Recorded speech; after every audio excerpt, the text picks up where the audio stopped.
Interactive kiosk.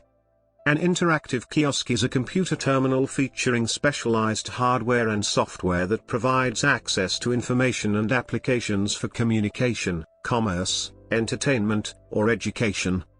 Early interactive kiosks sometimes resemble telephone booths, but have been embraced by retail, food service and hospitality to improve customer service and streamline operations. Interactive kiosks are typically placed in high-foot traffic settings such as shops, hotel lobbies or airports. Integration of technology allows kiosks to perform a wide range of functions, evolving into self-service kiosks. For example, kiosks may enable users to order from a shop's catalog when items are not in stock, check out a library book, look up information about products, issue a hotel key card, enter a public utility bill account number in order to perform an online transaction, or collect cash in exchange for merchandise. Customized components such as coin hoppers, bill acceptors, card readers and thermal printers enable kiosks to meet the owner's specialized needs. History. The first self-service, interactive kiosk was developed in 1977 at the University of Illinois at Urbana-Champaign by a pre-med student, Marie Lepay. The content was created on the Plato computer system and accessible by Plasma touchscreen interface. The plasma display panel was invented at the University of Illinois by Donald L. Bidser.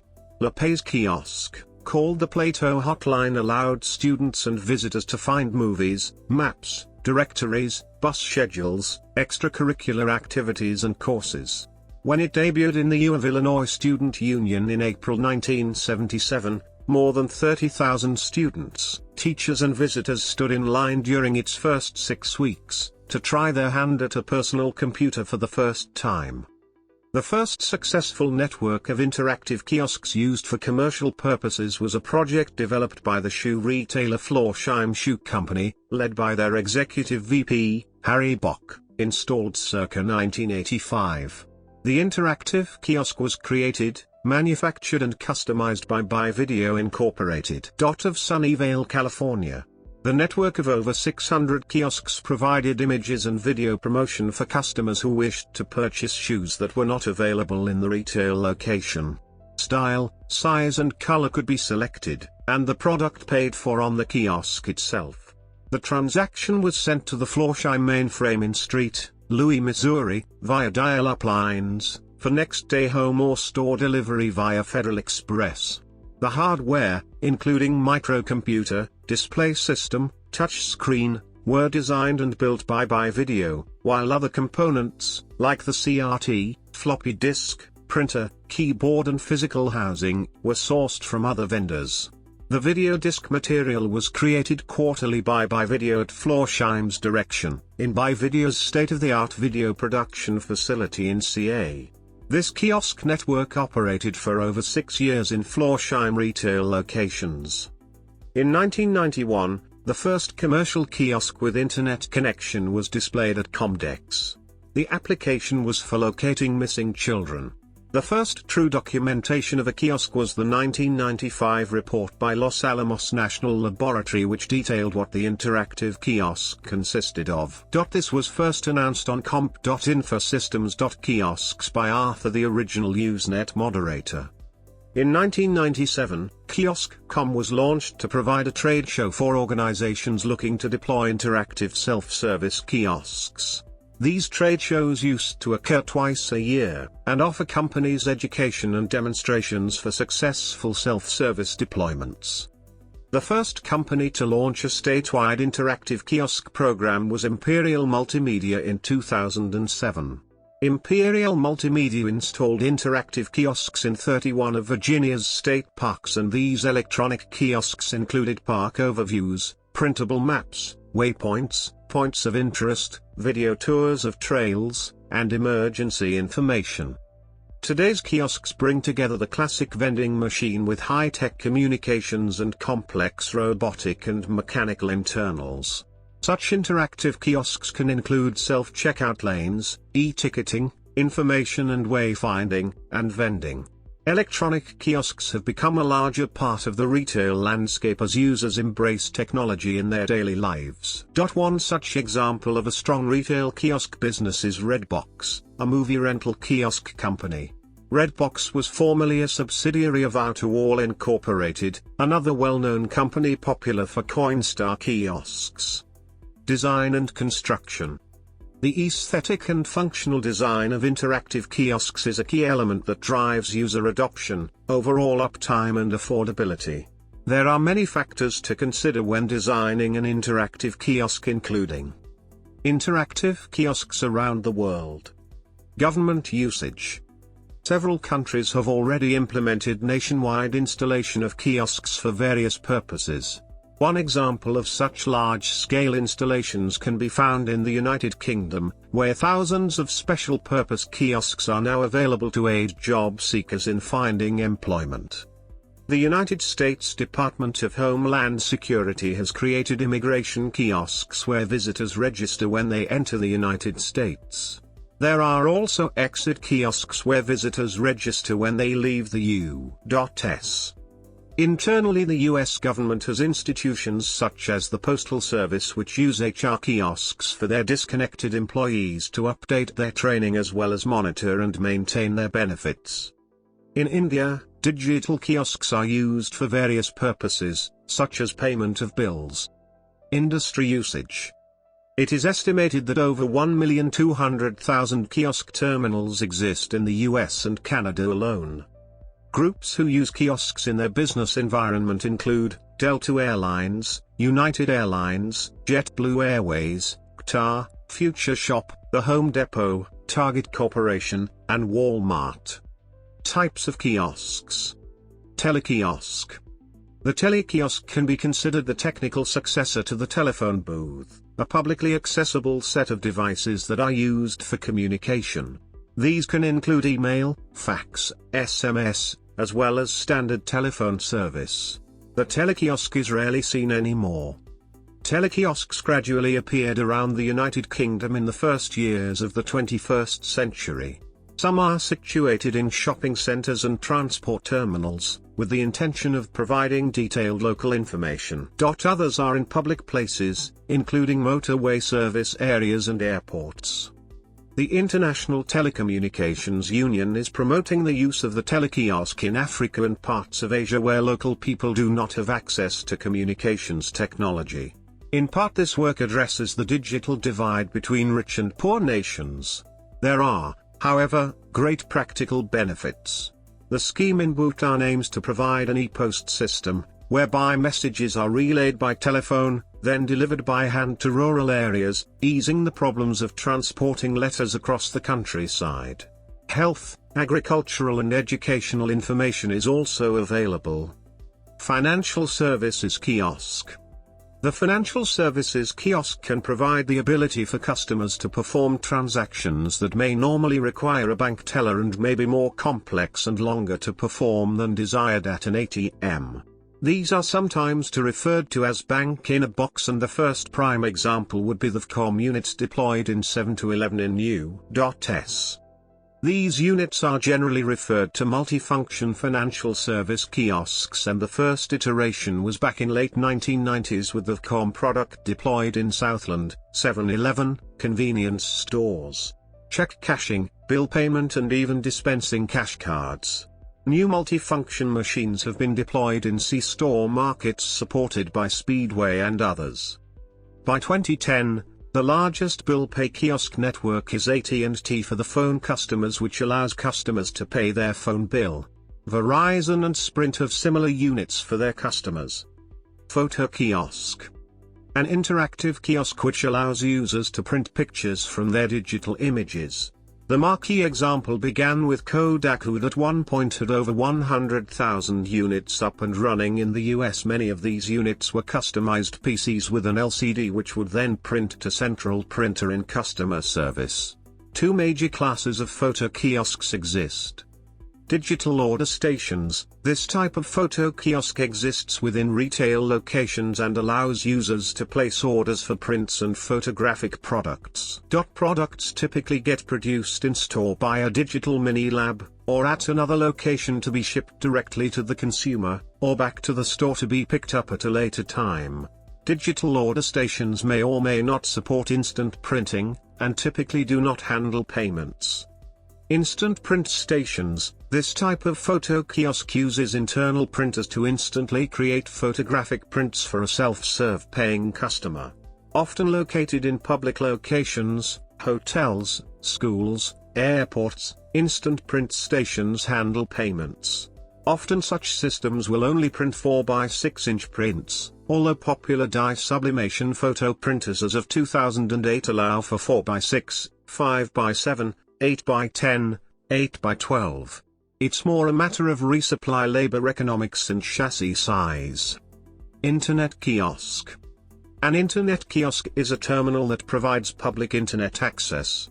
Internet kiosks sometimes resemble telephone booths, and are typically placed in settings such as hotel lobbies, long-term care facilities, medical waiting rooms, apartment complex offices, or airports for fast access to email or web pages. Internet kiosks sometimes have a bill acceptor or a credit card swipe, and nearly always have a computer keyboard, a mouse, or a fixed trackball which is more robust, and a monitor. Some internet kiosks are based on a payment model similar to vending machines or internet cafe, while others are free. A common arrangement with pay-for-use kiosks has the owner of the internet kiosk enter into a partnership with the owner of its location, paying either a flat rate for rental of the floor space or a percentage of the monthly revenue generated by the machine. One of the first companies in North America to develop and deploy internet kiosks with touch screens via user login and password was StreetSpace Incorporated, based out of San Francisco, California. Starting in 1999, they deployed internet kiosks across locations inside cafes, restaurants and record shops in Berkeley, California. StreetSpace was also one of the first companies to roll out targeted advertising and services to these internet kiosks based on the location of the kiosk and the profile of the user when they logged into the terminal. Internet kiosks have been the subject of hacker activity.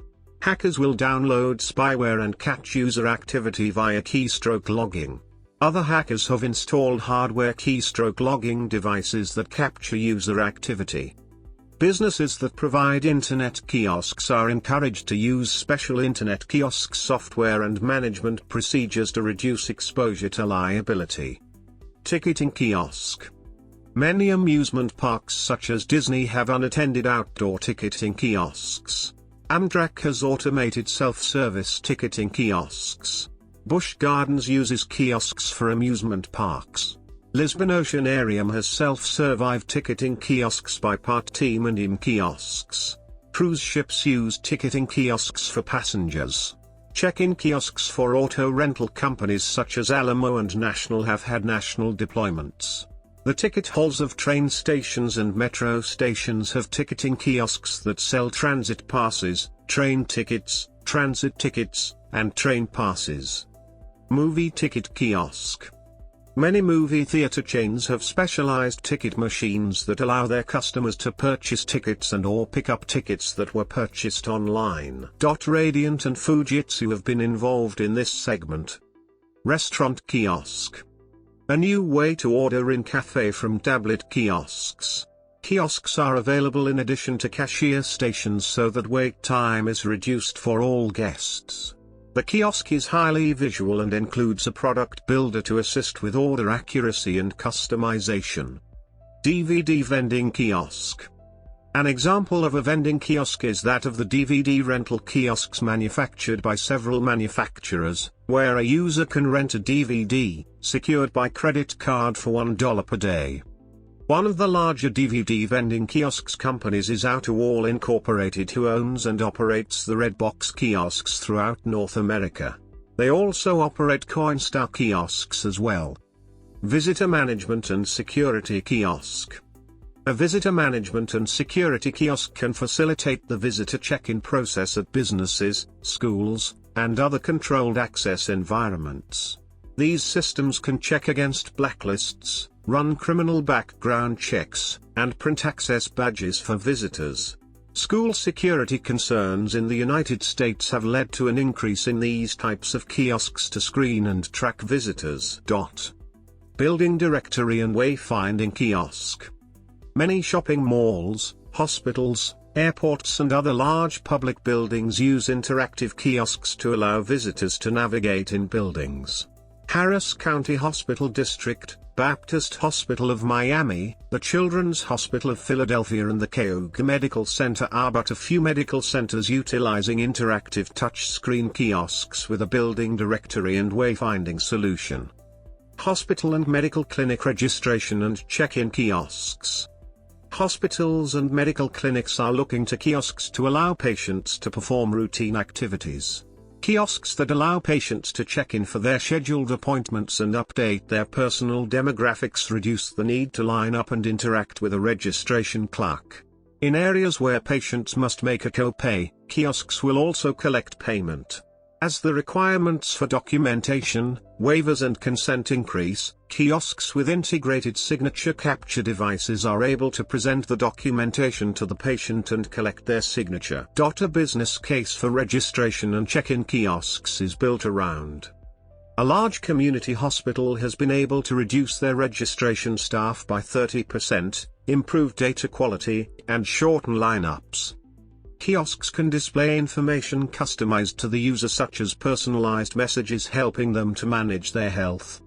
Information kiosk. Museums, historical sites, national parks and other tourist/visitor attractions often engage kiosks as a method for conveying information about a particular exhibit or site. Kiosks allow guests to read about, or view video of, particular artifacts or areas at their own pace and in an interactive manner, learning more about those areas that interest them most. The Rockwell Museum in New York City uses touchscreen tablets to provide visitors with accessible and relevant labels for a particular exhibit. The Penn State All Sports Museum employs interactive kiosks to display up-to-date information about past and current Penn State athletes and sports teams. The Ellis Island National Museum of Immigration now boasts a citizen test available for visitors to take online via an informational kiosk. Additional kiosk displays include a Threads of Migration interactive exhibition featuring 3 touchscreen kiosks as part of the Journey, New Eras of Immigration section, which covers immigration since 1954. Video kiosk. Video kiosk integrates video conferencing and collaboration capabilities to help users run video calls or conferences with available operators, view content or exchange messages. Video kiosks are often used in banking or telemedicine for improved customer service. Kiosk reliability. Reliability is an important consideration, and as a result many specialized kiosk software applications have been developed for the industry. These applications interface with the bill acceptor and credit card swipe, meter time, prevent users from changing the configuration of software or downloading computer viruses and allow the kiosk owner to see revenue. Threats to reliability come from vulnerabilities to hacking, allowing access to the OS, and the need for a session or hardware restart. Kiosk industry segments. The kiosk industry is divided into 3 segments: kiosk hardware, kiosk software, and kiosk application. Kiosk software locks down your operating system, be it Apple, Windows, Android, or Linux or Chrome OS, to restrict access and/or functionality of a kiosk hardware device. This allows for users to interact with an application that serves a self-service purpose such as those mentioned above. Kiosk manufacturing industry. Historically, electronic kiosks though are standalone enclosures which accept user input, integrate many devices, include a software GUI application and remote monitoring, and are deployed widely across all industry verticals. This is considered kiosk hardware within the kiosk industry. POS-related kiosks are lane-busting checkouts such as seen at large retailers like Home Depot and Kroger. Simple touchscreen terminals or panel pieces are another segment and enjoy most of their footprint in POS retail applications and typically facing the employee. Terminals include NCR Advantage, 740X terminal, and the IBM Anyplace computer terminal. These units are considered kiosks only in functionality delivered and typically only incorporate touchscreen, barcode scanner and/or magnetic stripe reader. Market segments for kiosk and self-service terminal manufacturers include photo kiosks, government, airlines, internet, music, retail, loyalty, HR and financial services, just to name some. Customer flow, queue and check-in. This segment includes healthcare patient check-in and take-a-number type custom flow. Devices range from simple ticket dispense to biometrics, fingerprint readers, for patient check-in. The basic application of kiosks in the hotel industry is to reduce waiting time for guests at check-in/checkout and relieve the reception desk. Usually, hotel kiosks are located in the lobby and are integrated or interface with the hotel's property management system. The machines allow guests to fill in and sign a registration card, select a room, issue hotel key cards, check for extra offers or upgrades and book and pay for them. In retail, clients can place online orders in store for home delivery, avoid queuing in fast food restaurants and issue library books. Generally, kiosks are seen as an enhancement to a retail or hospitality offer rather than a replacing staff members.